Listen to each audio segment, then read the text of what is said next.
Hello friends, আজ তৃতীয়ার দিনে তোমাদের সকলকে জানাই শুভ শারদীয়ার তৃতীয় শুভেচ্ছা। আজ সন্ধ্যেতেই বেরিয়ে পড়েছি কল্যাণীর আইটিআই মোড়ে ঠাকুর দেখতে। প্রতি বছর এই আইটিআই মোড়ে ঠাকুর দেখার একটা আলাদাই উত্তেজনা থাকে। দেখতেই পাচ্ছ তৃতীয় দিনের কি ভিড়। এবারের পুজো প্যান্ডেলে থিম করা হয়েছে থাইল্যান্ডের অরুণ মন্দির। বাইরে থেকে তো প্যান্ডেলের সৌন্দর্য অপূর্ব লাগছে। একটু একটু করে ভিড় ঠেলে পৌঁছলাম প্যান্ডেলের একেবারে সামনে। তবে তোমাদের সকলকে বলবো একবার এসে কাছ থেকে দেখে যাও। অনেক দূর দূর থেকে মানুষ আসছে। কলকাতার সব প্যান্ডেলকে যেন হার মানিয়ে দেবে এই কল্যাণীর আইটিআই মোড়ের প্যান্ডেল। আর ভিতরে সামুদ্রিক বিভিন্ন আকারের ঝিনুক কড়ি দিয়ে সাজানো হয়েছে।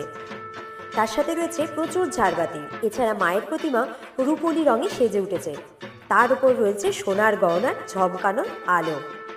প্রত্যেকেই এসো, আর ভিডিওটা ভালো লাগলে চ্যানেলটাকে সাবস্ক্রাইব করে দিও।